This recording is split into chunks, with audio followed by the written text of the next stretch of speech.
जय माँ काली मित्रों, आपका मेरे चैनल माँ काली माँ दुर्गा शक्ति संवाद में स्वागत है। मित्रों, अगर आप मेरे चैनल पर नए हैं तो मेरे चैनल को सब्सक्राइब कीजिए, लाइक कीजिए, शेयर कीजिए। साथ ही नोटिफिकेशन बेल को भी प्रेस कीजिए, जिससे मेरी आने वाली वीडियोस का नोटिफिकेशन आपको तुरंत मिल जाए। मित्रों, आज का जो विषय है वो विषय ये है कि हमें कब गुरु धारण करना चाहिए और कौन सा समय उचित होता है जब हमें गुरु की आवश्यकता होती है। देखिए, हम सभी जानते हैं कि इस संसार में जो हमारा जन्म हुआ है वो किसी उद्देश्य के लिए हुआ है। तो सभी लोग क्या जानते हैं कि हमारा जीवन इस संसार में केवल संतानोत्पत्ति के लिए, अपना गृहस्थ जीवन का पालन करने के लिए हुआ है। लेकिन वास्तविकता इससे अलग होती है। जो आपको कर्तव्य माँ भगवती के द्वारा दिया गया है, यानी संतानोत्पत्ति का कार्य, गृहस्थ सेवा करना, ये तो आपको करना ही है। साथ ही इसके आपको अपनी मुक्ति का उपाय भी करना होता है, जो आपके इस जीवन बंधनों से मुक्त होकर के आप अगले जन्म में जाएं, या आपको मुक्ति का मार्ग प्रशस्त हो, आपको अपने इष्ट के दर्शन प्राप्त हो, अपने इष्ट का धाम आपको प्राप्त हो। तो उसके लिए, उसके मार्गदर्शन हेतु हमें गुरु की आवश्यकता होती है। लेकिन अब ये बात आती है कि किस समय पर हमें गुरु धारण करना चाहिए, कौन सा सही समय होता है। देखिए, गुरु की आवश्यकता आपको तब पड़ती है जब आप साधना पथ पर आगे बढ़ना चाहते हैं, जब आपके जीवन में कुछ अनुभव होते हैं, जब आपके जीवन में ईश्वर आपको संकेत देते हैं कि अब समय आ चुका है, आपको गुरु धारण कर लेना चाहिए। तो ऐसे कौन से संकेत होते हैं जिनके द्वारा हमें पता लगता है कि हमें गुरु धारण अब कर लेना चाहिए। देखिए, जो व्यक्ति नियमित पूजा करते हैं, जो प्रतिदिन पूजा करते हैं, ऐसे व्यक्तियों के जीवन में एक समय पर आकर अपने आप ही अनुभव होने प्रारंभ हो जाते हैं। जैसे आप जानते हैं, व्यक्तियों को स्वप्न में देवी देवताओं के दर्शन प्राप्त होते हैं। जब वो रात को सोते हैं तो उन्हें अपने इष्ट के दर्शन प्राप्त होते हैं। जिस भी देवी देवता की वो साधना आराधना करते हैं, उनके दर्शन उन्हें स्वप्न में प्राप्त होने लगते हैं। तो जब आपको दर्शन प्राप्त होने लगे, देवी देवता आपको स्वप्न में दिखने लगे, तो ये एक सही समय होता है जब आपको गुरु धारण कर लेना चाहिए। दूसरा संकेत तब होता है जब आपको पूजा करते समय अनुभव होते हैं। जब आप पूजा कर रहे हैं, साधना कर रहे हैं, उस समय पर अगर आपको बड़ी बड़ी उबासियाँ आती हैं, आपको शरीर में कंपन महसूस होती है, आपके रोंगटे खड़े होने लगते हैं, आपको ठंड लगती है, कभी कभी आपको गर्मी का एहसास होता है, आपको ऐसा लगता है जैसे आपके सिर पर चींटियाँ सी रेंग रही हैं, तो ये अनुभव होते हैं। तो इस तरह के अनुभव अगर आपको होते हैं, या आपको कोई खुशबू आती है, कोई सुगंध आती है फूलों की या इत्र की, तो ये जो अनुभव आपको पूजा करते समय होते हैं, तो इसका अर्थ यह है कि देवता आपको संकेत देते हैं। जिस इष्ट की आप साधना आराधना कर रहे हैं, आपने उनको जागृत कर लिया है। तो ऐसी परिस्थिति में आपको गुरु धारण कर लेना चाहिए। लेकिन कुछ व्यक्ति ये सोचते हैं कि गुरु धारण करने के बाद में हमारे जीवन में पता नहीं कितना बड़ा बंधन लग जाएगा, हम ये नहीं कर पाएंगे, हम वो नहीं कर पाएंगे। ऐसा कुछ नहीं होता है। जब आप गुरु धारण करते हैं, एक सामान्य नियम आपको दिए जाते हैं जो पूजा पाठ से संबंधित होते हैं। बाकी आप अपना जीवन सामान्य रूप से जी सकते हैं। आपको गुरु द्वारा गुरु मंत्र दिया जाता है, जिसका आप जाप करके अपने इष्ट की प्राप्ति कर सकते हैं, अपने सहायक देव की प्राप्ति कर सकते हैं।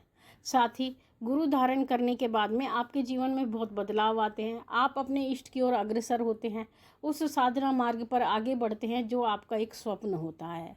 तो अपने इष्ट की प्राप्ति के लिए, अपने सहायक देवता की प्राप्ति के लिए आपको गुरु की आवश्यकता होती है। और गुरु आपको निरंतर दिशा निर्देश देते रहते हैं, और आपकी जो भी मन की दुविधा होती है, जो भी आपकी जिज्ञासा होती है, उसका समाधान वो करते रहते हैं।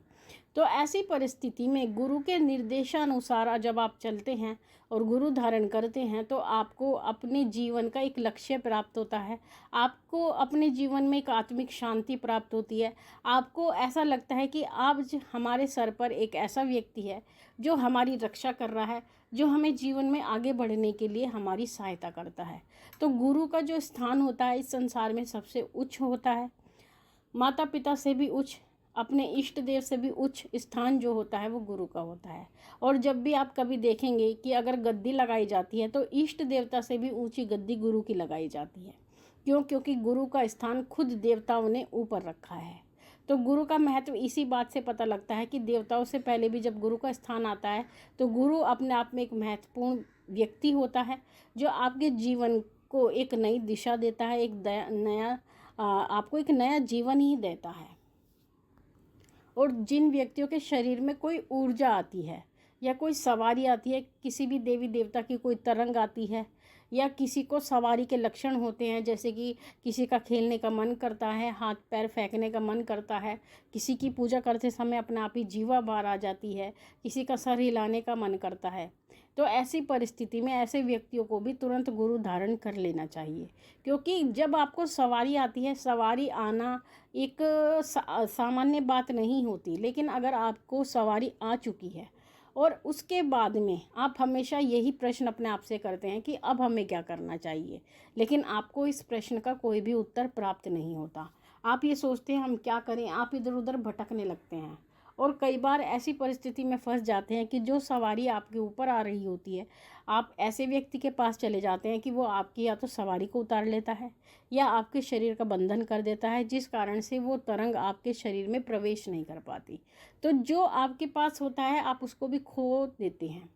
तो ऐसी परिस्थिति में अगर आपको लगता है कि आपने गुरु धारण करना है, तो गुरु आपको सबसे पहले यही दिशा निर्देश देता है कि आप किसी भी ऐसे व्यक्ति से जो चौकी दरबार लगाता है या जिसके ऊपर कोई ऊर्जा आती है, जो आपका गुरु नहीं है, तो ऐसे व्यक्ति के सामने आपको नहीं बैठना है। क्योंकि ऐसे बहुत सारे बच्चे हैं जो हमारे पास मैसेज करते हैं, जो ये कहते हैं कि हम किसी दरबार में गए, वहाँ पर हमारी सवारी आना बंद हो गई। तो ये परिस्थिति होती है क्योंकि वहाँ की कुछ ऐसी ऊर्जाएं भी होती हैं। हम ये नहीं कहते कि गुरु ही आपकी सवारी को दबा देता है, कुछ ऐसी ऊर्जाएं भी दरबार में विराजमान होती हैं जो आपकी सवारी से प्रबल होती है। तो ऐसी परिस्थिति में या जब आपकी सवारी किसी दरबार में आती है तो भगत आपके सर पर हाथ रखता है, और वो हाथ इसलिए रखता है कि वो आपकी सवारी को शांत करता है उस समय पर। क्योंकि एक समय पर आपकी सवारी को शांत करना होता है, तो उस सवारी को शांत करने के लिए वो आपके सर पे हाथ रखता है। लेकिन जो भक्त होता है उसकी ऊर्जा इतनी प्रबल होती है, उसके अंदर इतनी प्रचंड शक्ति होती है जो आपकी शक्ति को स्वतः ही दबा देती है। उसमें हम ये नहीं कहते कि उस भगत का कोई गलत इंटेंशन होता है या कोई गलत इरादा होता है, वो आपकी सवारी को दबाना चाहता है। केवल आपकी सवारी को शांत करने के लिए वो आपके सर पे हाथ रखता है, लेकिन उसकी प्रबलता के कारण आपकी सवारी दब जाती है और वो आना बंद कर देती है। तो ऐसी परिस्थिति में सवारी वाले बच्चों को कहीं भी जाने से पहले बहुत सोच विचार करना चाहिए और ये सोचना चाहिए कि आपके जीवन में एक सामान्य स्थिति नहीं है, आप सामान्य से आगे बढ़ चुके हैं और माँ भगवती की कृपा से या आपके सहायक देव की कृपा से, इष्ट देव की कृपा से आपकी शरीर में उनकी तरंग आती है। तो उसी तरंग को बैलेंस करने के लिए, उसी तरंग को नियंत्रण करने के लिए आपको गुरु की आवश्यकता पड़ती है। गुरु आपको दिशा निर्देश देते हैं, गुरु मंत्र देते हैं, तो भी आपको गुरु धारण करना आवश्यक होता है। तो ये कुछ ऐसी परिस्थितियां होती हैं जिन परिस्थितियों में आपको गुरु धारण करना आवश्यक होता है। अगर आप गुरु धारण करना चाहते हैं तो हमेशा एक बात ध्यान रखिए, आप ऐसे व्यक्ति को गुरु धारण करें जिनके चरणों में आपकी निष्ठा हो, क्योंकि गुरु पर विश्वास करना सबसे बड़ी बात होती है।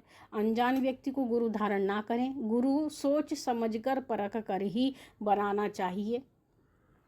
और जिस प्रकार से शिष्य गुरु को परखते हैं, उसी प्रकार से गुरु भी शिष्य को परख कर ही अपने शिष्य धारण करता है। तो मित्रों, ये थी जानकारी आप सभी के लिए। माँ भगवती से यही प्रार्थना करते हैं कि वो आपके भंडारे भरती रहे, आपकी सभी मनोकामनाओं को पूर्ण करती रहे। आपसे फिर मिलते हैं अपनी अगली वीडियो में, तब तक के लिए जय महाकाली, जय महाकाल।